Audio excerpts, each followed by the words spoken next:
They said they'd only listen to their real mom and dad. Not me. Not the woman who cooked their meals, cleaned their rooms, and stayed up all night when they were sick. That day, something inside me broke, and I decided if they only answered to their real parents, then maybe it was time I stopped trying to be one. I never thought becoming a stepmother would hurt this much. When I married their father, I knew it wouldn't be easy. 2 kids, both teenagers, both fiercely loyal to their mom. I told myself love and patience could win them over. But I was wrong. From day one, it was like I was invisible. I'd make breakfast, and they'd walk past me like I was air. Their father would leave early for work, and I'd try to connect, ask how school was, or what they wanted for lunch, but every answer was short, cold, or just silence. At first, I told myself it was normal. Teenagers are complicated. Maybe they just needed time. So I kept trying. I learned their favorite meals, celebrated their birthdays, decorated their rooms exactly how they liked them. I even avoided any rules that could make me seem bossy. But no matter what I did, they pushed me away. It wasn't just distance, it was rejection. A quiet, painful rejection that ate away at me every single day. Their father, Mark, would tell me to ignore it. "They'll come around," he'd say, while scrolling on his phone. But he didn't see the look in their eyes when I'd call them for dinner. He didn't hear the whispered jokes, the giggles behind my back. One night, I walked past their room and heard them talking to their mom on speaker. "We don't have to listen to her," one of them said. "She's not our real mom." My heart sank so deep I felt dizzy. Still, I kept trying. I made their favorite pancakes the next morning, chocolate chip, extra syrup, and placed them on the table with a smile. They didn't even look up. They just grabbed their phones and said, "Our mom's picking us up. We don't eat here anymore." And that was the moment something changed in me. I smiled, nodded, and said softly, "Okay." But inside, I felt something crack. That day, when they left, the house felt too quiet. I walked through every room, the living room, the hallway, their messy bedrooms, and realized I'd been living like a stranger in my own home. I'd been trying to earn love that was never going to be given. I'd bent over backward to fit into a family that never saw me as part of it. And for the first time, I stopped crying. I just sat down, looked at the family photo on the wall, and whispered, if they only want their real parents, then maybe I should let them have exactly that. That night, when Mark came home, I didn't cook dinner. I didn't ask about his day. I simply told him, "Your kids made it clear. They answer only to you and their mom. So from now on, I'll stop answering to them." He frowned, confused, but I could see he didn't want an argument. "You're overreacting," he said. But I wasn't. I was done reacting altogether. The next morning, I didn't wake them up for school. I didn't pack their lunches. I didn't remind them about homework or clean their rooms. I sat quietly, sipping my coffee, while they rushed around complaining. "Where's breakfast? Why didn't you do laundry?" I looked up and said calmly, "Ask your real mom." The shock on their faces was priceless. For the first time, the silence wasn't mine, it was theirs. Over the next few days, the energy in the house shifted. I stopped trying to please anyone. I started doing things for me. I joined a yoga class. Went for long walks. Bought myself flowers. I didn't nag, didn't explain, didn't justify. I simply existed, peacefully. It was strange how light it felt to stop caring about being accepted. But then something unexpected happened. On the third day, one of the kids, Emma, came into the kitchen and asked, "Did you wash my jersey?"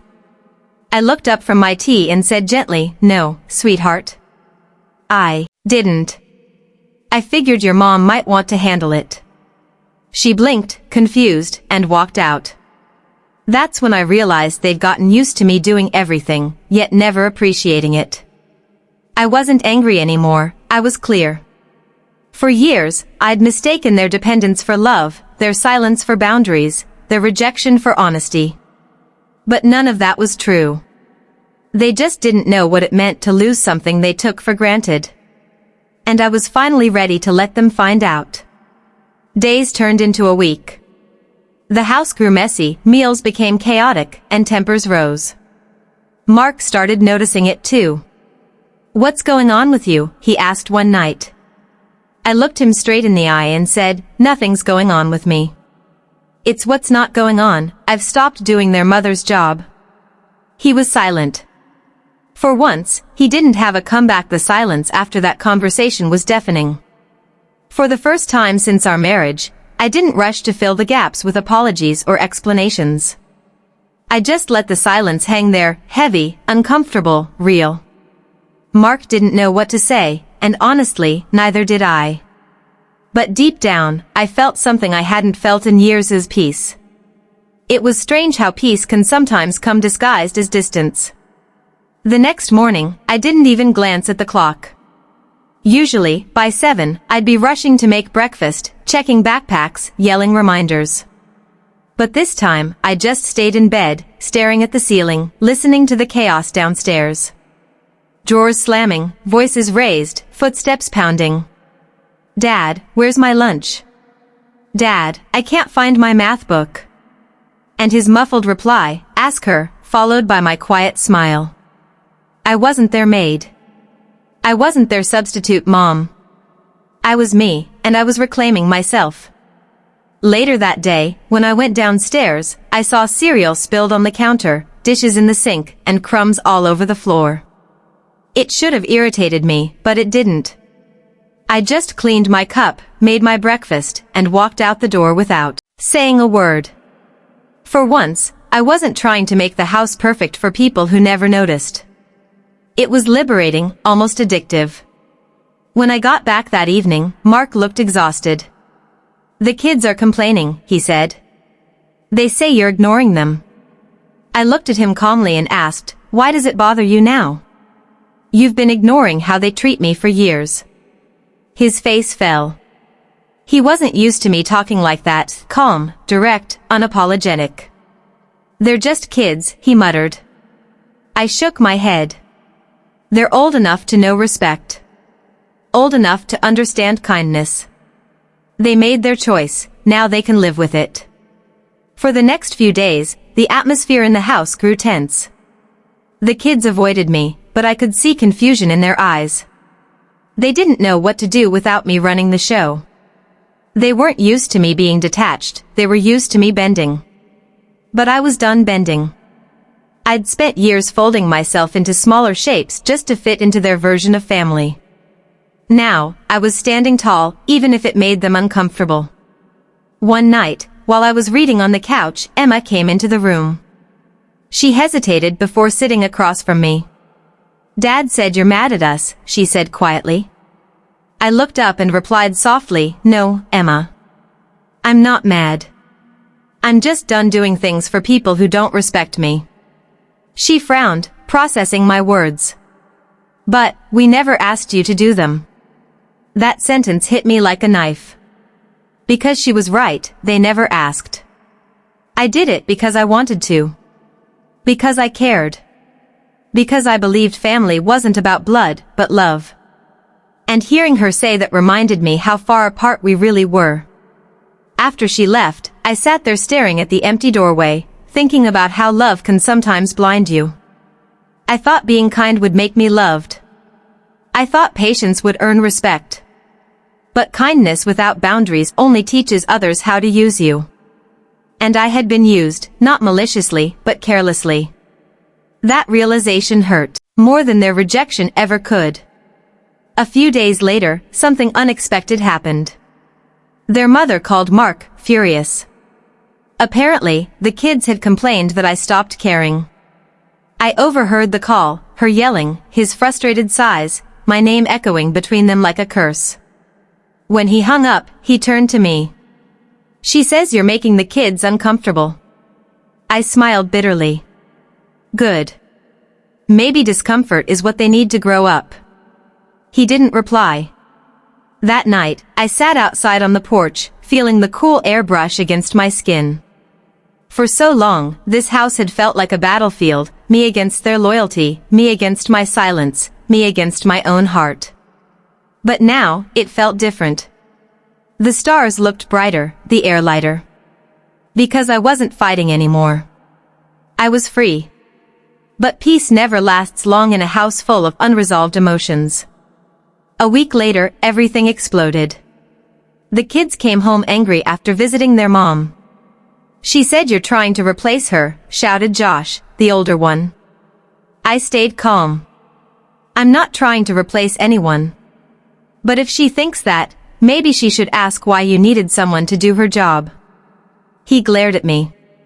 You're so fake. You act nice but you're just bitter. His words stung, but not the way they used to. I didn't cry. I just nodded and said, "You're right about one thing." I was bitter, because I kept giving love to people who didn't want it. Then I stood up and walked away, leaving him speechless. That night, Mark tried to mediate, but his words meant nothing anymore. "They're just emotional," he said. "Give them time." I laughed softly. Time? I gave them years, Mark. Now I'm giving me time. The next morning, I made a choice that would change everything. I started packing. Not angrily, calmly. I wasn't running away, I was walking toward peace. When Mark saw the suitcase, his eyes widened. "Where are you going?" he asked. I looked at him gently. "Somewhere I'm seen. Somewhere I don't have to beg to belong." He reached for my hand, but I pulled away. "You didn't protect me when they hurt me," I said. "Now you can protect them from silence."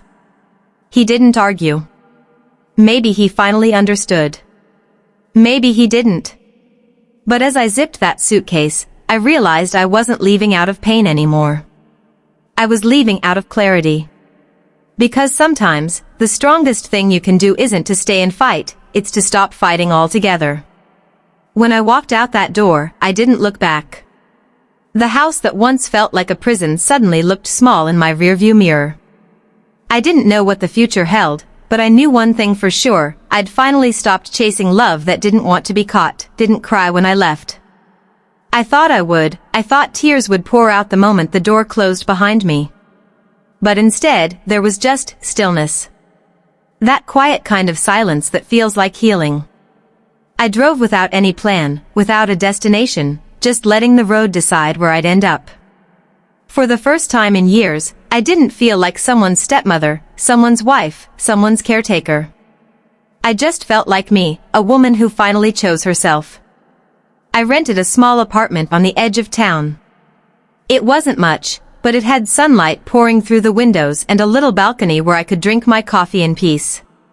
The first night, I sat there listening to the city hum below me, and I realized something powerful, I wasn't lonely. I was alone, yes, but it didn't hurt. It felt like freedom. Days turned into weeks. I got a job at a small local bookstore.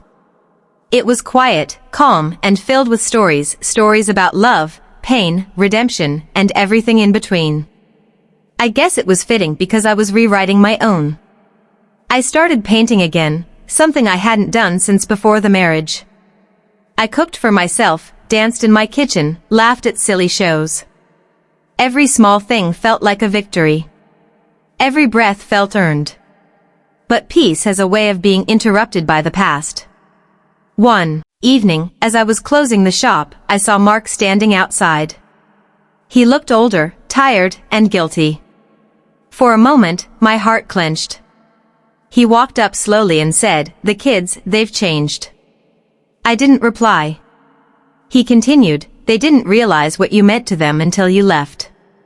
They've been trying to call." I looked down at my phone.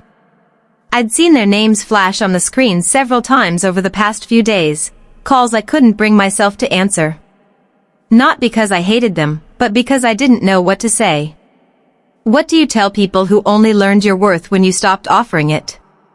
I sighed and said softly, "Maybe they'll learn something from that silence."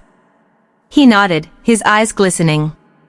"They miss you," he whispered. I smiled faintly.